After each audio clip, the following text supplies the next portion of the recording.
Assalamualaikum warahmatullahi wabarakatuh. Wilujeng Sumping, selamat siang para pemirsa Lengkong Bagja Channel.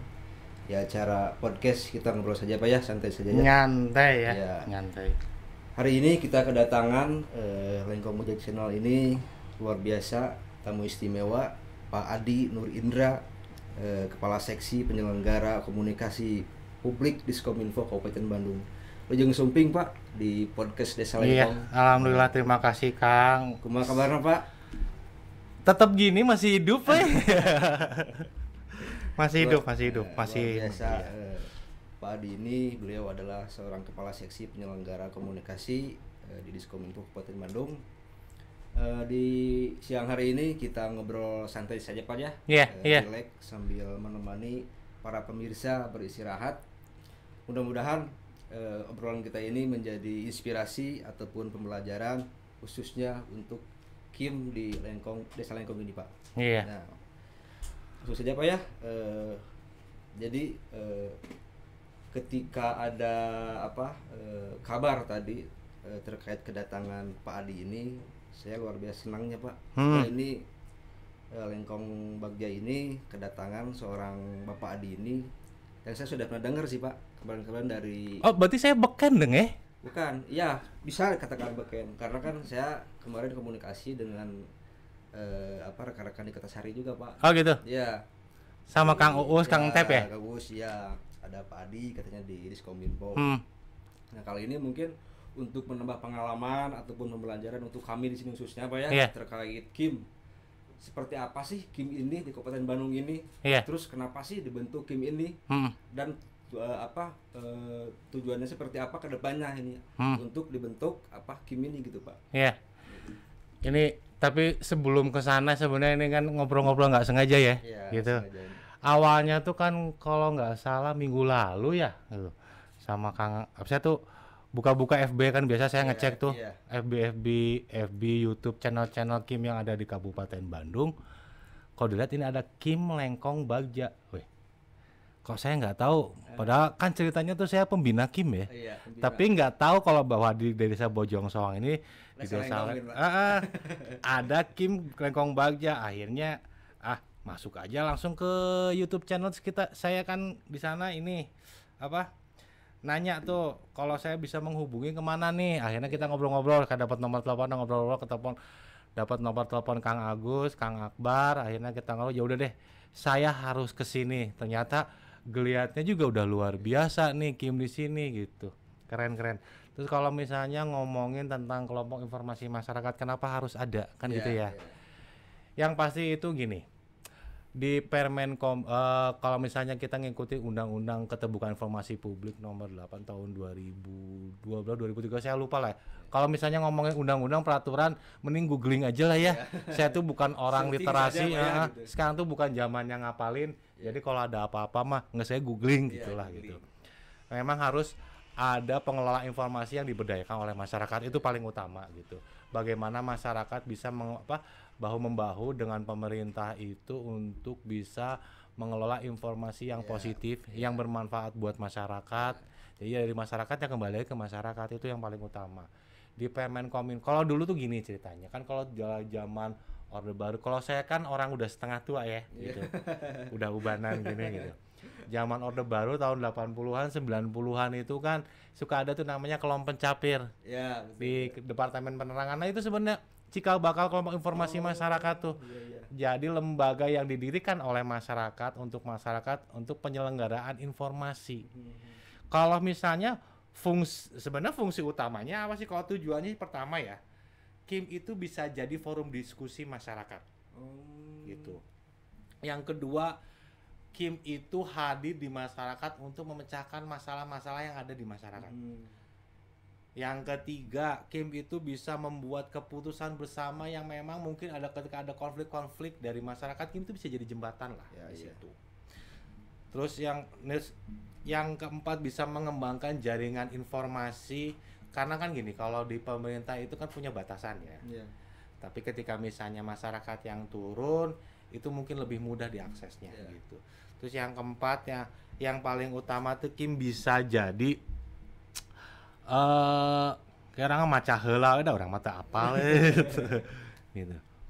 Nah, Kim itu bisa menjadi akses ekonomi, itu yang paling penting.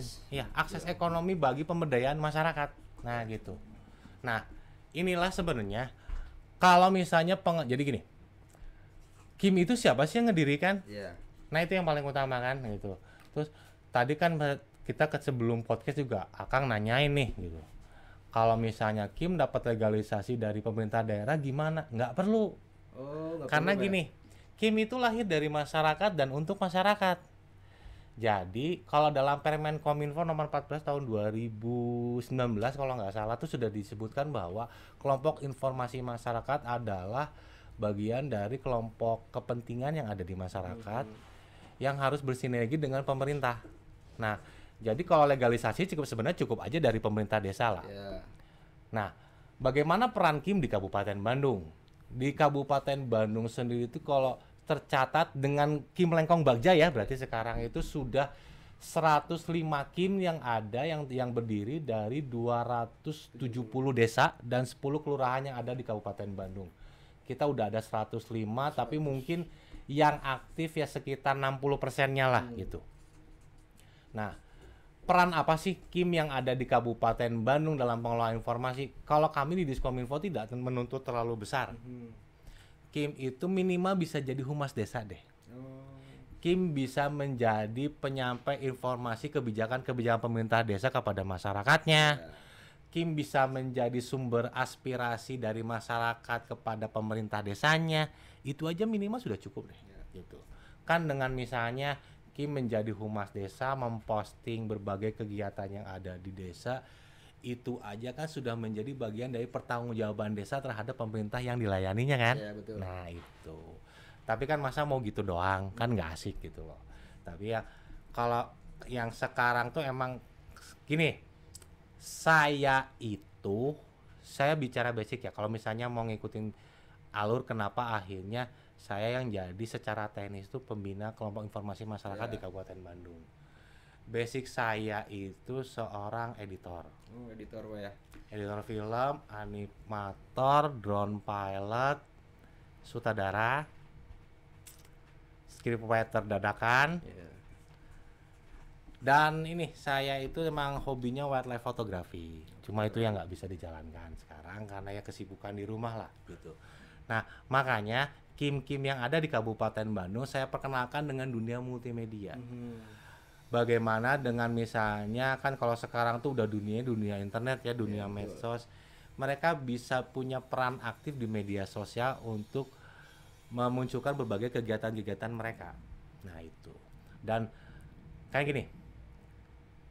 Satu lagi nih yang harus saya garis bawahi. Siapa sih yang kenal Kabupaten Bandung? Jujur aja deh.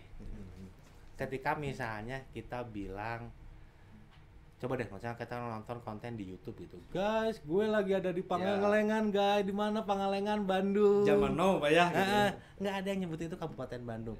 Atau misalnya yang viral, yang salah satu ikon wisata di Kabupaten Bandung, misalnya Tebing Keraton. Guys, gue lagi ada Tebing Keraton di mana? Di Bandung, di Dago. Padahal kan itu Cimenyan ya, Kabupaten Bandung kan nggak pernah tahu. Betul. Apalagi kalau misalnya kita berbicara Desa Lengkong, jujur aja deh gitu. Kalau misalnya kita searching Google Lengkong, pasti yang muncul pertama Lengkong Kota Bandung ya. Lengkong Kota Bandung, Lengkong kecil, Lengkong besar, dan pahlawan Kolonel Lengkong ya, yang meninggal di itu apa? Di Jalan Lembong. Nah itu kan, nah gitu. Nah harusnya mungkin, nah disinilah mungkin peran Kim lebih bisa memperkenalkan berbagai potensi-potensi yang ada di Desa Lengkong ini, Bojong Soang ini, gitu. Kemarin juga saya tuh sebenarnya kan baru hadir beberapa hari yang lalu tuh di kegiatan di aktivasi Kreatif Camp Bedas tuh yang ada di desa tadi tuh desa apa sih? Desa Buah Batu. Desa Buah Batu ya. Desa Buah Batu.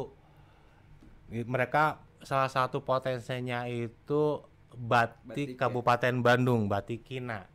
Permasalahannya ketika misalnya kita berbicara Buah Batu, ya Buah Batu kan nama jalan yang legend banget ya. Orang nggak akan pernah tahu kalau ternyata di Kabupaten Bandung itu ada desa Buah Batu di Bojong Soang yang emang itu produsen dari Batik khas Kabupaten Bandung, Pak. Nah, yang orang tahu pasti namanya Jalan Buah Batu dong. Nah, itu. Nah, bagaimana caranya sebenarnya saya ngajak yang terlibat di KIM di Kabupaten Bandung itu punya semangat. Kalau tugas kami dari Diskominfo, tugas paling utama sebenarnya minimal satu deh, angkat berbagai potensi yang ada di desanya. Betul. Itu aja deh gitu.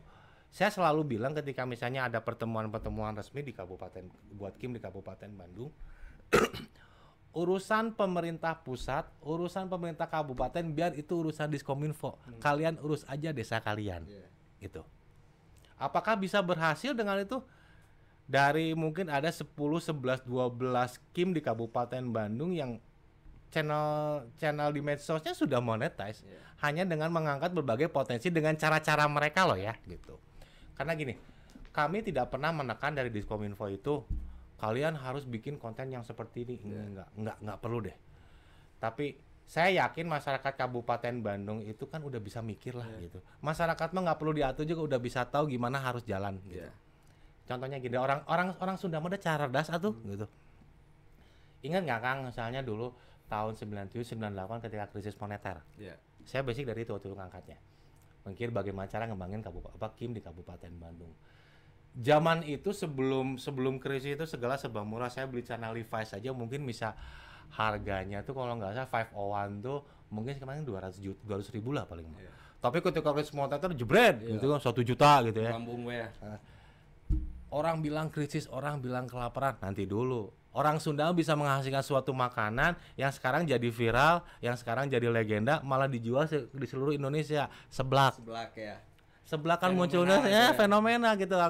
Masyarakat pada parintah orang Sunda mah kumaha ngakalannya bisa lah ngulik gitu loh. Nah, gimana caranya KIM ini bisa ngulik berbagai potensi yang ada di desanya. Itu yang paling utama kalau buat saya gitu. Ini Pak berbicara terkait KIM Pak ya, karena kan banyak inovasi kan. Di antaranya ada akses ekonomi untuk grup diskusi juga. Mungkin nggak misalkan kan itu perlu ditunjang dengan SDM personil dari KIM-nya Pak. Betul. Mungkin nggak ada pelatihan khusus nih dari Kabupaten Bandung terkait pilot drone, kemudian teknik pengambilan gambar atau apalah terkait dunia multimedia gitu. Ada nggak kegiatan atau program yang bisa diakses oleh kami gitu selaku KIM di Desa Lengkong gitu? Ada. Kalau dulu sebelum pandemik karena tidak perlu ada social distancing ya. Diskominfo pasti menyelenggarakan. Pertama kali saya memperkenalkan KIM di dunia multimedia aja, kami kumpulkan semua, kami latih mengenal editing videografi. Sebenarnya bukan editing videografinya sih, tapi logika dalam membangun sebuah film. Kalau itu ketika berbicara logika film, karena gini, film itu kan nggak ada rule of engagement-nya, nggak ada aturan baku harus gimana. Tapi bagaimana kalau itu memang narasumbernya saya langsung gitu. Jadi bagaimana bahwa KIM itu bisa membuat konten sesuai kebutuhan itu. Jadi yang saya ajarkan bagaimana memancing otak kanan mereka untuk keluar. Betul. Nah itu. Berinovasi Pak ya. Berinovasi dulu. Jadi nggak hayal heula lah gitu. Itu yang saya ajarkan gitu. Jadi urusan tool ngedit harus komputernya ini, harus ada drone-nya ini. Bebaskan aja dulu pemikiran-pemikiran seperti itu. Karena yang pertama mungkin yang diajarkan oleh kami itu kenal dengan HP kamu secara profesional. Kesininya baru belajar editing videografi dengan aplikasi-aplikasi yang biasa dipakai oleh Hollywood atau aplikasi-aplikasi editing yang dari film-film Jepang. Itu kami ajarkan dan semua itu gratis loh. Gratis Pak ya? Gratis. Termasuk kayak pelatihan jurnalistik itu intens. Nah, permasalahan kan pandemi nih ya, 2 tahun akhirnya kita social distancing gitu, kita nggak boleh ada pertemuan langsung. Saya nggak diem. Jadi gini, pada akhirnya gini aja, kalau ada yang butuh pelatihan kelompok informasi masyarakat atau desa, undang aja kami, insya Allah kami datang. Kapanpun Pak ya? Kapanpun gitu. Dan tidak perlu pakai biaya. Jangan pernah memikirkan honor apapun untuk Diskominfo untuk melatih Akang Teteh di KIM, insya Allah kami datang. Karena kami senang berdaya buat masyarakat gitu. Karena kan tidak banyaklah program-program kami di Desa khususnya. Kedepannya kita akan membuat sitkom segala macam gitu Pak. Terus ada penggalian sejarah berdirinya Desa Lengkong dulu. Itu masih banyaklah program-program, tapi kita juga mengukur diri seperti apa kemampuan kita masing-masing di sini Pak. Betul. Yang penting kita kata Bapak tadi berkhayal dulu lah sekarang Iya, gitu. Nah, belajar kedepannya kenal mungkin otak kanan dulu. ya makanya nanti kedepannya, nah sekarang kan ada programnya, ada pencerahan nih untuk Iya. personil Kim Desa khususnya. Nanti kedepannya kita akan mengajukan minimal pelatihan teknik pengambilan gambar. Boleh, ataupun boleh, apa, boleh. cara apa pilot drone tadi. Drone pilot ya, Nah, iya. cara apa membuat skrip ataupun skenario kayak gitu Iya, lah gitu iya, Pak. iya. Gitu. Gitu. Nah, itu jadi kami juga kemarin sempat berdiskusi dengan beberapa tokoh budaya gitu Pak, Betul. di lokal khususnya gitu. Iya. Nah, karena setelah kami gali itu banyak potensi Pak Iya. di budaya khususnya gitu. Iya. Nah, setelah beberapa kemarin dimunculkan di YouTube Lengkong Bagja ini, beberapa kelompok seni ini luar biasa Pak, antusias dari masyarakatnya itu. Betul. Oh ternyata Lengkong teh punya grup kesenian, punya Iya. kuliner yang luar biasa gitu Iya, potensinya gitu. Nah kedepannya harapan kami mungkin dari Kim Lengkong ini mudah-mudahan nanti ada sinergitas antara Kim yang Lengkong sama kabupaten gitu Pak. Hayu, hayu. Kalau kita mah senang lah. Gini, saya tuh pertama dari 2018 ngembangin, gini, kalau saya tuh mengembangkan multimedia tuh dari tahun 2014, tahun 2015 lah. Saya memperkenalkan dunia multimedia di Kabupaten Bandung.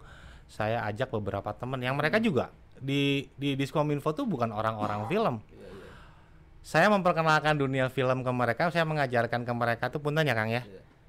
Yang satu petugas yang kerjanya setiap hari babat rumput Oh, di Diskominfo, di Bapapsi dulu. iya.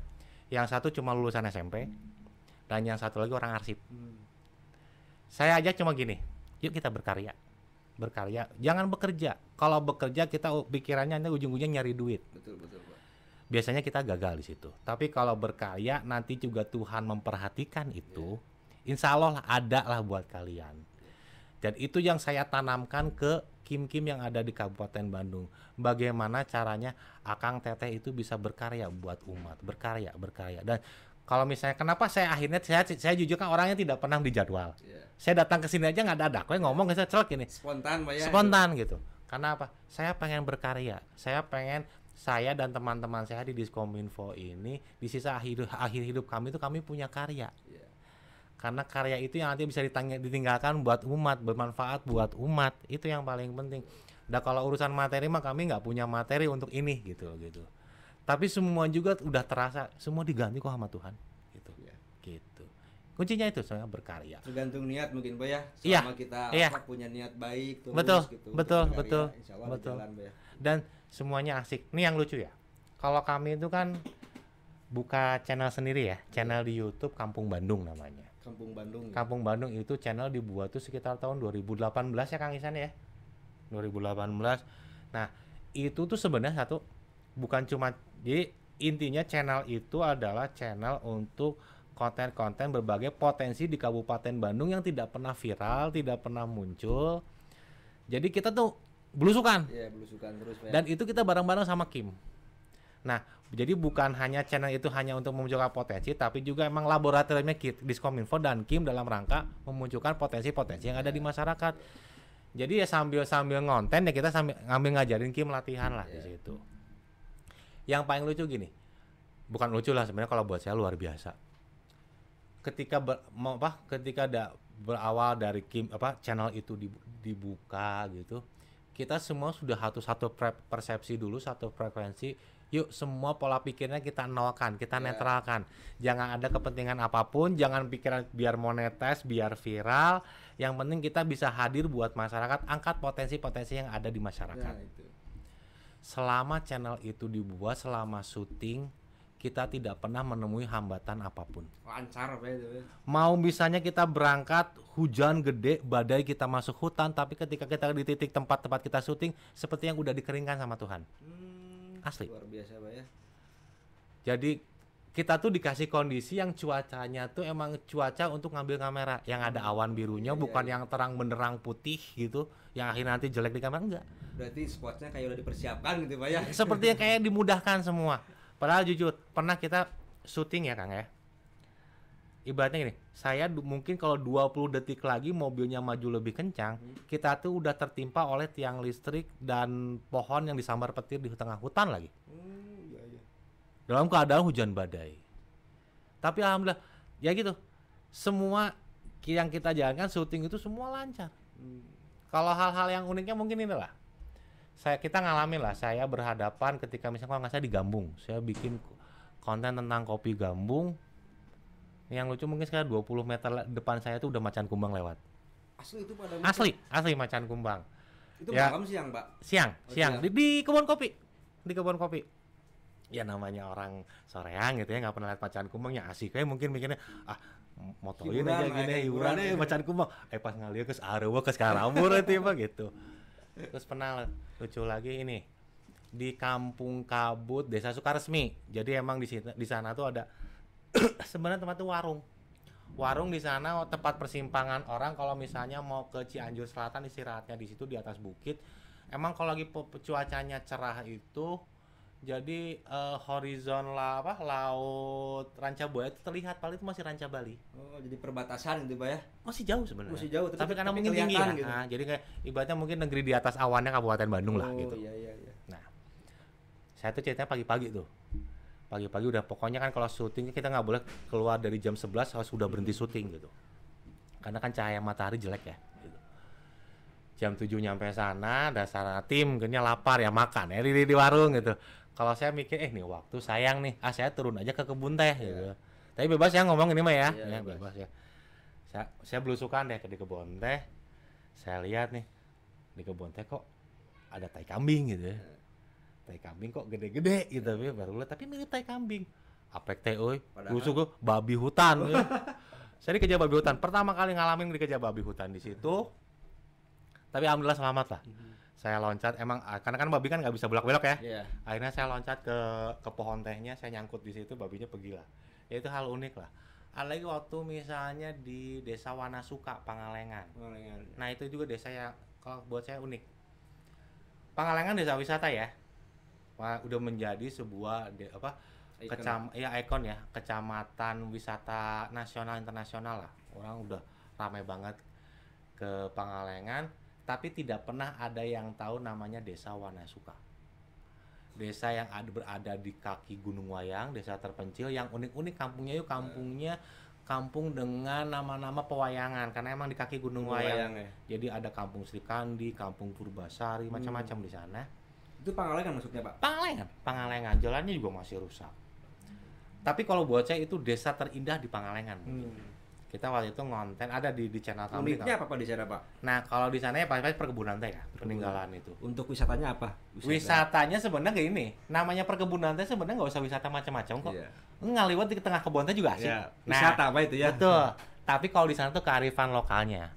Jadi mungkin lebih ke unsur mistisnya juga ada. Nah, kan kalau di Pangalengan tuh ada yang terkenal ya, Rumah Setan ya, yang dipakai film syuting Rumah Setan. Pengabdi setan ya, gitu. Nah, setannya saya satu bawa sini. Gitu. Nah, kalau di Desa Wanasuka kalau nggak salah di dusun Purbasarinya tuh ada bukit. Yang di atasnya tuh rumah Belanda gede. Emang disewakan oleh PTPN tapi emang sepi rumahnya juga. Ada di channel kami. Nah, itu emang lokasinya benar-benar di atas bukit perkebunan. Jadi sepertinya tuh administrator Belanda dulu tinggal di situ. Jadi kalau pagi-pagi dia mengawas perkebunan itu tinggal dari bukitnya. Emang indah banget itu. Nah, kelihatan semuanya. Kelihatan. Di film kami itu terekam kalau nggak salah di menit ketiga detik ke-44 suara kunti di situ. Ada. Kerekam itu, Pak. Kerekam ada kok di filmnya kalau mau diperhatiin, kenceng banget. Padahal pagi-pagi loh itu sekitar jam 8 lah. Padahal itu. Pagi. Terus mungkin kesiangan punya itu, Pak. Cigana mah gitu. Ketika saya masuk ke kamar utama di rumah Belanda itu, saya buka pintu. Tahu-tahu udah berhadapan dengan nyonya Belanda. Ada itu, Pak. Ada muncul. Muncul. Itu kadusnya langsung lari. Tapi ya pintu pas kameramen masuk, dia pelan-pelan ngilang. Satu itu. Terus yang satu lagi di sana tuh ada yang namanya pohon gordah. Jadi pohon tua mungkin, Pak ya. Nah, ini uniknya tuh pohonnya tuh bentuknya seperti pohon cemara. Tapi gede, raksasa. Iya. Yang uniknya tuh getahnya tuh di tengah-tengah perkebunan teh itu. Getahnya tuh seperti darah, tapi baunya bau kemenyan. Merah warnanya, Pak. Merah. Nah, sampai sekarang katanya banyak peneliti yang udah meneliti pohon tersebut, tapi sampai sekarang mereka tidak tahu bahwa itu pohon apa. Bentuknya sih seperti cemara tapi gede. Ada di filmnya. Nah, ketika pertama kali kelompok informasi masyarakat Wanasuka datang ke kami, ngajak konten di Desa Wanasuka, diperlihatkan dalam foto itu pohonnya 2, jadi seperti gerbang. Kiri kanan mungkin. Kiri kanan. Tapi ketika kita syuting, karena emang mungkin sebulan kemudian lah, pohonnya cuma 1. Ngilang 1, Pak ya. Hilang. Ketika ditanya kemana, kalau orang sana tuh nganggapnya itu dibawa ke Mekah, katanya pindah ke Mekah katanya. Gitulah, kita itu mah kearifan lokal, kita hargai itu. Saking mungkin mistis ya di sana desa itu, sampai ustadz yang di sananya aja, pemuka agama yang di sananya ya orang MUI yang biasanya dia kalau ceramah itu di Amerika, di Afrika Selatan, tapi demi melakukan syiar Islam di Desa Wanasuka dia mau tinggal di situ, di bilik di sana untuk menyiarkan Islam gitu. Betul. Dan emang di sana juga emang ada sungai yang khusus, kali yang khusus, tempat bertapanya kalau katanya sih almarhum Asep Sunanda Sunaria di sana. Gitu. Keren sih kalau misalnya kita belusukan Kabupaten Bandung tuh banyak potensi. Banyak. Terakhir kalau nggak salah tuh yang ini goa di Desa Cikembang. Lu siap cok. Ini coplok nih. Kedengeran nggak ini nggak apa-apa? Nggak, dimasukin lagi aja Pak. Aman ya? Aman. Nggak apa-apa direkam juga sampai ketika kali live. Bener. Iya. Desa Cikembang. Cikembang Kertasari. Kertasari. Kan nggak ada yang tahu gitu bahwa padahal Desa Cikembang itu adalah salah satu desa yang punya sejarah kolonial yang kuat di sana. Oh, di sana Pak ya. Waktu saya ngebahas tentang tadi waktu kemarin ngebahas tentang batik kina di sana pun para tim dari kreatif Bedas Camp itu nggak tahu kalau misalnya di Cikembang itu adalah pabrik kina pertama di Indonesia. Paling pertama Pertama yang didirikan oleh Yung Hun. Puing-puingnya masih ada. Hancurnya juga tahun 90-an kok. Puing-puing itu karena ya dibangsatin lah sama warga sekitar, diambil itunya. Tapi emang itu di sana desanya unik banget, ada rumah Belanda khusus yang emang dibangun dari pohon-pohon kina, cantik banget. Instagenik banget. Rumah pohon mungkin ya. Rumah Belanda lah, tapi emang temboknya bukan dari tembok tapi dari bambu dari kina ya. Jadi yang menarik tuh di sana gini. Nah, kan saya nggak pernah dijadwal tuh kegiatan. Kim di sana ada. Ya seperti kayak gini lah. Sama Kang Hendar tuh staff saya, Kang Hendar. Pada nganggur gini main ke Cikembang yuk. Ayo udah main berangkat. Langsung berangkat ya. Langsung berangkat. Ketemu sama ketua Kimnya Kang Miftah, ketemu sama Pak Kadesnya. Nah, ngobrol-ngobrol tentang potensi desa, Pak Kades pengen diangkat nih Cikembang. Ayo, Pak. Emang di sini ada apa? Nah, Pak Kades keceretan ngomong. Di sini ada gua yang belum pernah dimasukin. Benar Pak. Ya udah. Jadi awal pertama kami memperkenalkan Desa Cikembang itu gua tersembunyi yang ada di Cikembang. Unik juga itu desa, gua-guanya itu jadi dari beberapa bukit ada beberapa gua yang katanya dibuat oleh Jepang. Nah, yang paling keren kalau buat saya berarti saya orang pertama yang masuk ke gua itu ya setelah puluhan tahun karena nggak ada yang berani masuk gitu. Ada apa di sana ya ada kalong aja gitu. Kesan pertama gitu Pak, ada dingin lah gitu. Oh, dingin gitu. Dingin aja gitu. Ya kalau misalnya bohong nggak ada yang kayak tadi di Pangalengan gitu. Enggak, tapi gini kalau dari yang gua kedua akhirnya saya bongkar aja di channel ini ya. Berarti ini saya pertama kali saya bongkar tentang film itu. Jadi karena saya bilang saya jadi orang pertama yang masuk. Jadi ya akhirnya kan Pak Kades ikut, ketua Kim ikut. Nah, jadi saya berusaha untuk jadi orang yang pertama masuk ke gua tersebut dan orang yang terakhir keluar dari gua tersebut. Biar masyarakat tidak panik di sana. Karena jangankan masyarakat di sana, kru kami film aja pada panik gitu. Itu dalam Pak, jaraknya dari gerbang. Nah, nanti ada ceritanya unik juga. Gua pertama kita masuk, saya masuk duluan. Ya mungkin sebenarnya karena mungkin ada longsor ya. Jadi sebenarnya mungkin tingginya sekitar 2 meter lah gua. Nah, yang uniknya tuh guanya tuh kayak nemu bekas inilah kabel. Ada bekas kabel, jaringan kabel gitu.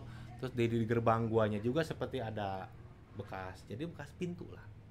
Nah, itu mentok gua tuh kalau yang gua pertama mungkin sekitar 20 meter lah ke dalamnya, 10-20 meter. Tapi yang lucu gini, ujung guanya kalau misalnya kita bangun rumah atau bangun gua pun gitu ya. Kalau memang sudah selesai ya rata dong. Iya, rata. Kalau ini enggak seperti ada legokan. Jadi masih kayak seperti belum selesai. belum selesai bongkar. Jadi seperti gini, kalau saya berasumsi gini, mereka gali gua mencari sesuatu, nggak nemu apa-apa di sini, tinggalin. Jadi masih ngelegok gitu. Naik lagi ke gua yang kedua, sama gitu juga. Nah kalau di gua yang kedua mungkin karena di atas bukit, itu ratusan kelelawar lah di situ. Tadinya saya mungkin bakal gaya nih, saya masuk ke goa yang banyak kelelawarnya biar kayak film Batman gitu ya, dilampuin diserang gitu, kan gaya gini apa tante gitu. Ternyata si kelelawarnya takut, akhirnya kena lampu mereka mojok gitu. Nah di goa yang kedua yang unik itu pas kita keluar, jadi semua keluar dulu, saya terakhir keluar tuh saya dengar suara seperti ada di bawah tanah tuh, seperti ada yang menggali keras. Jelas kedengaran Pak itu. Jelas kedengaran. Yang baru keluar pun pasti dengar. Tapi dengan interval yang sama. Naon eta Pak Adi? Anda teh lain naon gitu. Nah, itu enggak. Kalau nggak salah itu peninggalan Jepang. Cikembang itu emang sebenarnya desanya unik ya. Sebenarnya kalau mereka mau mengangkat desa wisata berbasis sejarah, itu ada pabrik Kina pertama di Indonesia di situ. Peninggalan. Jadi emang di sekitar kantor desanya tuh kalau buat yang senang di Instagram itu instagenik banget, peninggalan sejarah Belandanya di sekeliling kantor desanya, keren banget. Kedua itu berarti gua-guanya emang gua peninggalan Jepang katanya, itu kan bisa diangkat jadi sejarah. Ternyata kan nggak cuma di gua Pakar gua Jepang, ternyata di Cikembang juga ada gitu. Yang lucunya gini, ketika film itu tayang tuh ada yang komen di Facebook, beneran itu Cikembang, saya orang asli Cikembang, saya nggak pernah tahu ada gua di sini, desa mana itu, kamu jangan bohong, ya kira gitu. Unik orang gitu. asli tak apal banyak. Betul. Nah sekarang bagaimana nih dengan Desa Lengkong Bojong Soang, kan permasalahannya itu ya. Pak. Desa Lengkong Bojong Soang itu kan ya bukan desa wisata gitu kan. Jalur Desa Lengkong itu kan jalurnya ini ya provinsi ya, lintas provinsi. Tapi nanti dulu dong, Desa Lengkong itu desa transisi antara kota Bandung dan kabupaten. Tapi UMKM-nya banyak dong. Nah itu makanya kalau saya dorong ya lebih kedepankan UMKM-nya deh. Perkenalkan UMKM yang ada di Desa Lengkong. Tapi kalau boleh saya pesan. Iya. Nah ini nih. Gini. Saya pernah lihat yang AWUG. Iya, AWUG. Saya ngikutin banget, saya tidak ada yang di-skip. Kalau misalnya konten dari produk-produk kelompok informasi masyarakat, saya tidak mau men-skip. Walaupun misalnya ada yang jelek, saya harus menghargai perjuangan mereka membangun konten. Nah, AWUG di mana-mana banyak dong. Betul. Ya. AWUG Super juga banyak dong gitu. Kayaknya AWUG yang kemarin diperkenalkan juga AWUG siapa itu teh? Cenia yang motah gitu ya gitu ya. Tapi mungkin ada yang kurang, misalnya kalau boleh saya nggak ngeritik ya, saya ngasih saran pendapat lah, bukan saran. Nggak masukan aja nih Pak ya. Masukan gitu. Apa sih yang bisa ngebedain AWUG-nya Cenia yang ada di Lengkong ini dengan AWUG yang lain? Nah mungkin itu yang nggak keangkat. Oh berarti lebih ke inovasinya mungkin Pak ya gitu. Apapun itu, gitu. Kalau misalnya seblak di mana-mana banyak. Kalau seblaknya yang ada di Desa Lengkong tuh bedanya apa gitu? Apakah mungkin dagingnya daging kerbau gitu kan? Nah itu yang sebenarnya yang bikin orang penasaran mah gitu. Betul. Banyak konten-konten tentang bakso di channel YouTube misalnya.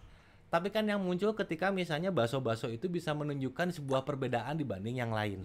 Karena gini, yang maju mah ada bukan yang mengikuti mainstream. Misalnya gini, ikutin mainstreamnya ketika misalnya, udah kita podcast, kita ngonten deh di YouTube, itu mainstreamnya. Tapi kita bisa menghadirkan yang berbeda di YouTube-nya. Nah itu yang paling utama gitu. Nah itu makanya kenapa Kim di Kabupaten Bandung, yang pertama kami ajarkan itu bagaimana melatih otak kanan. Jangan pegang kamera dulu, jangan syuting dulu, jangan bikin skrip dulu. So kamu ngehayal dulu deh gitu. Betul, hayalan kamu tuangkan dalam kamera kamu, tuangkan dalam editing kamu. Karena namanya otak kanan itu berhayal itu seluas lautan. Nah itu yang kami tekankan. Dan mungkin juga kalau misalnya dianggap kami itu channel Kampung Bandung dianggap berhasil untuk konten pemerintah ya. Karena saya nggak lihat di kabupaten kota lain yang ngevlog kayak kami gitu. Ya mungkin karena itu. Kami tidak terpaku dengan tatanan pemerintahan yang kaku, tapi bagaimana kami bisa menyampaikan informasi dengan cara kekinian. Iya, betul. Gitu, Kang. Asa panjang-panjang ting saya ngomongnya. Ya, berarti ini Pak menjadi pembelajaran ataupun catatan untuk kita. Betul. Seperti apa kita berinovasi. Betul. Khususnya karena kan tadi membahas dari Tarumajaya, Pangalengan dengan berbagai wisatanya gitu Pak. Betul. Nah, sekarang berkaca ke Desa Lengkong, apa sih yang menjadi potensi Iya. di desa ini? Betul. Terus apa sih yang mesti kita angkat gitu, Pak? Iya. Dan saya juga tidak bisa memberikan tekanan kepada Desa Lengkong karena saya bukan orang Desa Lengkong. Iya. Saya nggak tahu potensi Desa Lengkong. Iya. Saya nggak kenal Cenia gitu. Bagaimana karakter Cenia ya harus orang-orang Lengkong sendiri yang memikirkan itu gitu. Gitu, Kang. Kayak gini lah. Kenapa Tarumajaya bisa berhasil? Dia fokus di konten pertanian. Karena emang kan Kang Karena Uus sumber daya yang mendukung, Pak ya. Betul. Sumber daya alam mendukung itu. Nah, ini nih. Kalau misalnya kita berbicara dengan sumber daya alam, banyak loh, Kim, apa ada kita mah nggak punya apa-apa, kami nggak punya ini, nggak punya itu. Ingat loh, Tarumajaya itu kalau buat kami itu perkumpulan orang anak-anak hebat. Karena gini, Tarumajaya di Kertasari itu kalau nggak salah 70% lahannya itu bukan milik desa. Sebagian milik PTPN, sebagian milik perhutani, dan ada perusahaan swasta. Jadi desa itu hanya menguasai 30% dari seluruh wilayah yang ada di Tarumajaya. Tapi kenapa mereka Kim itu bisa berperan? Mereka mengelola wisata yang ada di A, di B, di C. Dan kalau nggak salah nanti bentar lagi mereka mau launching desa Bukit Paisannya. Wisata Bukit Paisan yang buat para layang itu gitu. Itu bukan milik mereka, tapi mereka bisa mengelola itu. Bagaimana pemerintah desa dengan Ki bisa bersinergi dengan yaitu PTPN, perhutani untuk ayo kita ngembangin desa. Nah itu gitu. Jadi apa ya namanya, sumber daya alam bukan menjadi sebuah hambatan. Betul. Gitu. Yang penting kita mau nggak berdaya buat masyarakat. Dan mereka tuh udah punya komitmen loh, itu kelompok anggota di sana semua, mereka tidak akan pernah mau keluar dari Tarumajaya. Mereka mau nyari duit di Tarumajaya aja. Oh gitu. Iya. Luar biasa, Pak ya. Luar biasa. Gitu. Desa Lengkong lebih bisa dong. Ya. Gitu. Itu. Terakhir nih, Pak ya. Ya. Untuk pesan terakhir seperti apa sih khusus untuk Desa Lengkong ini supaya Kim ini lebih maju, lebih berkembang, lebih dikenal sama orang di luar sana. Ya. Terutama di potensi kita nih apa sih? Ya. Yang mesti kita angkat di Kim ini gitu, Pak. Di Kim ini apa? Ya tadi mungkin kalau misalnya kisi-kisi lah. Kisi-kisi karena intinya mah mungkin gini. Berkarya aja deh. Berkarya, jalanin terus. Kalau misalnya mau ngonten aja terus. Jangan pernah berpikir, aduh saya emang nggak bisa, aduh takut jelek, takut gini, takut gitu. Ingat loh, kalau di dunia media sosial tuh ada ayat khusus ya. Maha benar netizen dengan segala betul, komennya ya. Nah gitu. Biarkan mereka jadi penilai kita. Nggak gini. Nah gini Kang. Sekalian aja nih ya. Mungkin ini kalau buat orang-orang di desain komunikasi visual di komunikasi di kampus yang jurusan komunikasi ini nggak pernah diajarkan karena ini mungkin ilmu kami gitu. Kang, kenapa sih Akang bikin konten di YouTube? Sok jawab Kang. Kenapa bikin konten di YouTube? Iya. Bikin film deh atau bikin desain grafis deh. Kenapa? Kenapa Kim Lengkong Bagja bikin konten dalam bentuk film? Ya pertama mungkin Pak alasannya Sambil ngerokok nggak apa-apa ya? nggak apa-apa.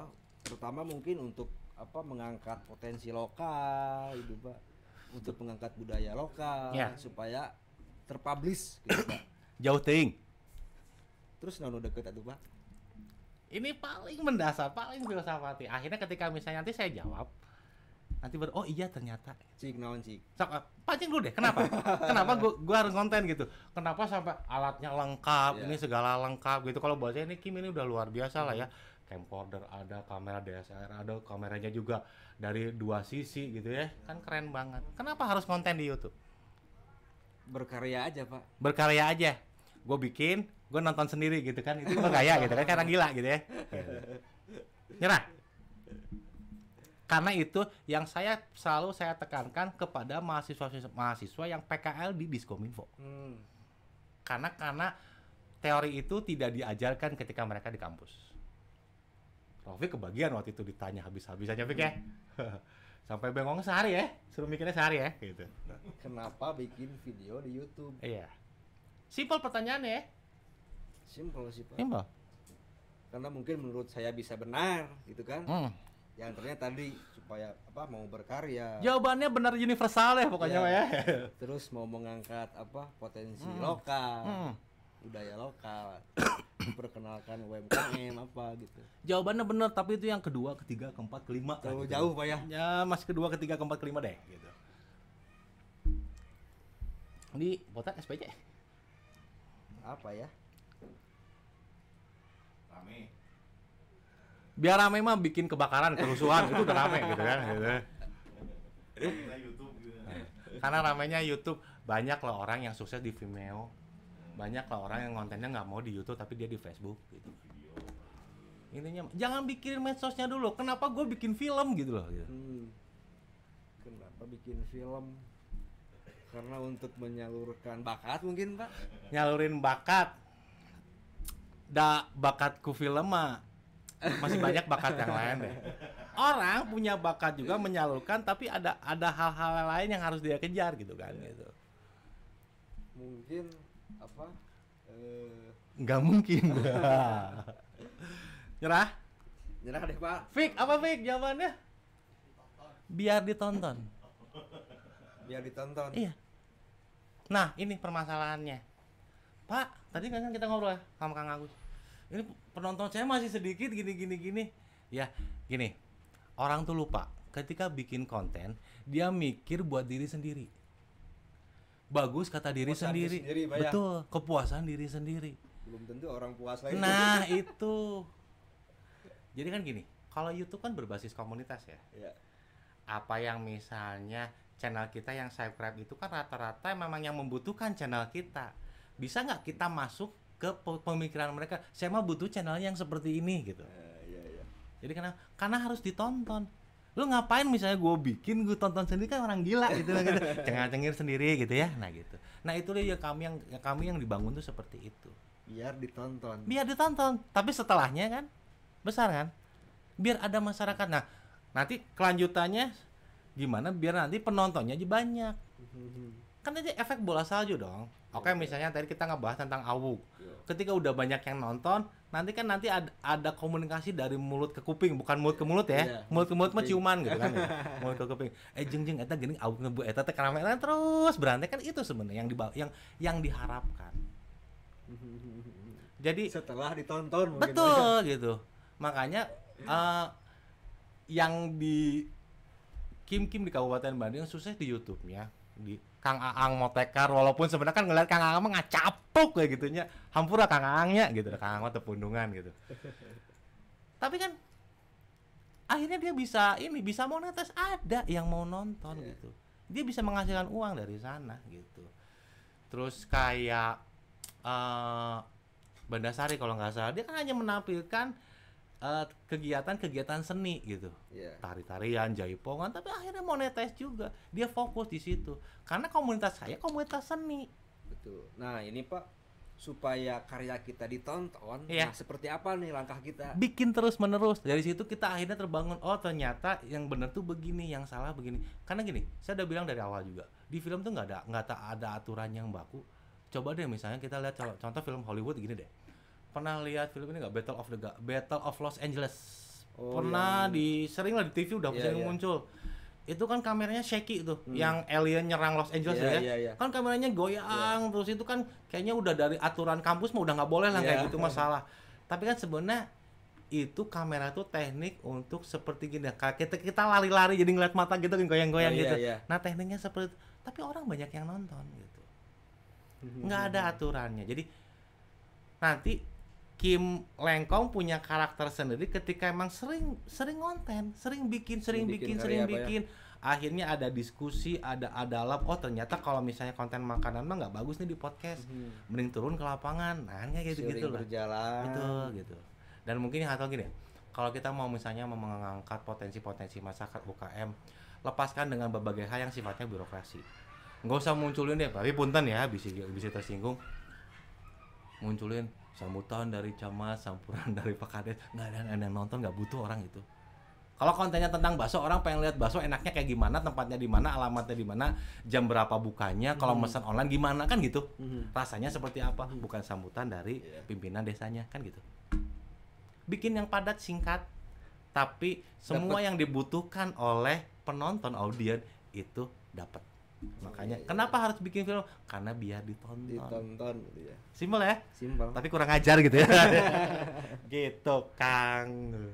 Berarti itu jawabannya seperti konyol kedengarannya Pak ya. Betul. Karena nggak terpikir gitu. Betul. Kalau untuk apa supaya ditonton Gini lah. banyak gitu. Podcastnya Deddy Corbuzier emang luar biasa berhasil walaupun memang ya karena ya juga karena dia selebritis. Ya. Public figure Pak ya. Public figure pasti sampai jutaan orang yang nonton gitu. Kalau nggak salah dia sampai 10 besar YouTuber paling sukses di dunia ya, gitu. Tapi kan dia mengangkat tema-tema yang emang lagi trending ya. Viral. Karena biar apa? Biar banyak yang nonton gitu. Coba misalnya kalau dia hanya mau menjelaskan tentang misalnya program keluarga berencana, kan tetap aja dilewat gitu lah gitu, Kang. Gitu. Nah, kalau Kim, justru buat Kim itu lebih berat. Saya cuma mengangkat misalnya untuk awal ini potensi yang ada di desa saya gitu. Dan skupnya juga cuma skup kabupaten, tapi gimana caranya biar gue viral? Ya itu mungkin otak kanannya yang harus kuat. Mungkin kalau misalnya imajinasi dulu, belajar dari para kaum muda, kaum milenial yang ada di Jogja. Luar biasa kan mereka. Mereka bisa berkarya, punya potensi yang punya karya yang berbeda-beda gitu. Dari segi UMKM-nya beda-beda kan, unik-unik gitu. Maaf Pak, kalau boleh saya mengkritik. Ketika misalnya kita main lah ke Ranca Bali, wisata banyak ya. Coba lihat warung-warungnya berjejer banyak kan. Isinya apa? Pop mie semua. Iya, pop mie. Ya nggak kan kaya-kaya dong. Coba kalau misalnya ngangkat yang Kabupaten Bandungnya, potensinya apa yang dijual di warungnya. Betul. Gitu. Orang Jakarta ngapain makan pop mie di Ranca Sama Bali, banyak, Pak, ya. di Indomaret pakai loba gitu kan gitu. Nah itu kan. Nah, gimana nih UMKM di sini gimana misalnya? Nih aukna kumaha ieu nu unik teh naon sampai misalnya emang harus jadi viral gitu. Memframing lah intinya. Ya, framing ya. Bahasa ya nama framing. Framing gitu. Ngakalan kalau nama gitu ya gitu. Gitu Kang. Ya, siap. Ya, luar biasa tadi pengalaman Pak Adi ini sebagai pembuat konten tadi di Tarumajaya, di Pangalengan, terus pengalamannya bertemu dengan makhluk Bagong macam gitu. Mudah-mudahan di obrolan kali ini Pak ya, membuat suatu pelajaran, pengalaman juga, inspirasi juga buat kami, terutama di membuat karya-karya yang lebih inovatif, yang lebih kalau kayak tadi biar ditonton. Artinya kan kita tidak jangan berhenti untuk membuat karya-karya ke depannya. Supaya ada pembelajaran minimal untuk kita gitu. Karena kan tanpa berkarya kita nggak belajar mungkin banyak seperti itu. Nah, terima kasih hatur nuhun pisan. Boleh pesan satu Kang? Mangga. Ini Kim Lengkong tidak bisa dipungkiri sebagian besarnya juga kan dari organ pemerintah desa ya. Iya, betul. Tapi mungkin kalau misalnya mencontoh apa yang kami jalankan di Diskominfo, ketika kami bersentuhan dengan masyarakat, cabut semua label-label pemerintahnya. Jadilah masyarakat turun bareng, nongkrong bareng, tiduran bareng. Jadilah masyarakat. Siap. Gitu. Jangan ada ruang, ada tong aya sekat antara masyarakat dengan pemerintah yang ada di Desa Lengkong. Itu paling utama. Jadi ibaratnya kasarnya lek ngomong anjing goblok sekalian gitulah gitu. Gitu, luar biasa Pak Adi ini yang sudah berpengalaman di dunia multimedia, terus membuat konten-konten kreator kayak gitu banyak gitu. Terima kasih ya hatur nuhun Pak Adi yang sudah memberikan banyak inspirasi juga buat kami, pelajaran juga, motivasi juga. Mudah-mudahan kedepannya kita juga bisa bekerja sama dengan Kim yang lain. Amin. Bisa lah. Gitu. Dan kedepannya nanti juga Pak, karena kan kebetulan di sini kita punya pilot drone. Tapi masih nabrak Pak. Oh gitu. Nah kedepannya mungkin kami juga akan belajar nih. Mangga. Ini supaya lebih lihai malah. Drone ini gitu. Karena kan drone-nya apa kan? Mavic. Iya, Mavic Pro. Ya gitu. Karena kan terus terang saya sendiri Pak pilotnya tapi masih belajar gitu. Karena kan drone ini nggak banyak Pak ya, tapi cukup memberikan sentuhan-sentuhan betul. gitu. Gitu. Yang pasti mah gini lah. Kalau drone itu dibutuhinnya buat apa sih? Yang paling utama kan sebenarnya itu. Satu, menunjukkan sesuatu yang memang luas, besar. Itu yang paling utama mah gitu. Gitu Kang.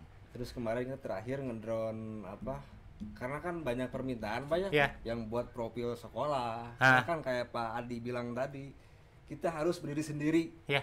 gitu. Makanya kan selain kita fokus di podcast ini, kita ada menerima job-job kayak wedding, pra-wedding, kemudian membuat profil sekolah kayak Profil-profil udah bisa Be, ya. Insya Allah Pak, Ini ya? sedikit sambil belajar Pak. Tarumajaya aja tahun 2020 kemarin ya udah dapat order dari Dinas Pertanian. Kalau nggak salah 20 jutaan lah. Nah, mungkin bikin kedepannya konten. bakal Iya. bisa akses nih untuk Bisa. tim ini. Karena gini ya, karena dinas-dinas sekarang kan pasti butuh konten ya. Ya, Untuk kebutuhan tugas dan fungsi mereka, nggak semuanya bisa dipegang Diskominfo. betul Pak, betul. Pasti nanti saya serahkan ke kelompok informasi masyarakat Ya. lah gitu. Jadi saya bisa ongkang-ongkang gitu ya. Mungkin nanti Pak Agus bisa diputar Pak, seperti apa nih koreksinya untuk drone, terus masukannya seperti apa gitu Pak. Karena mungkin kami juga masih belajar Pak. Iya, Terus terang iya. kita otodidak Pak dari Google semua dari Kita YouTube. juga semua otodidak Kang gitu. Ya, mungkin tadi akan ada tip-tip atau kiat khusus dari Iya, Pak Adi ini. mangga. Undang aja kami. Siap. Kang bisa kapan hari? Hayu der we gitu Siap, gitu. hatur nuhun Pak, Iya. hatur nuhun bisa. Itu aja mungkin Pak ya. Iya, iya. Obrolan di siang hari ini mudah-mudahan apa yang disampaikan Pak Adi itu menjadi pelajaran motivasi khususnya untuk Kim Lengkong, umumnya untuk Kim di Kabupaten Bandung yang ada di wilayah Amin, Bandung ini. amin. Iya. Sekian saja, mohon maaf apabila ada salah-salah kata dari kami. Wassalamualaikum warahmatullahi wabarakatuh. Waalaikumsalam warahmatullahi wabarakatuh.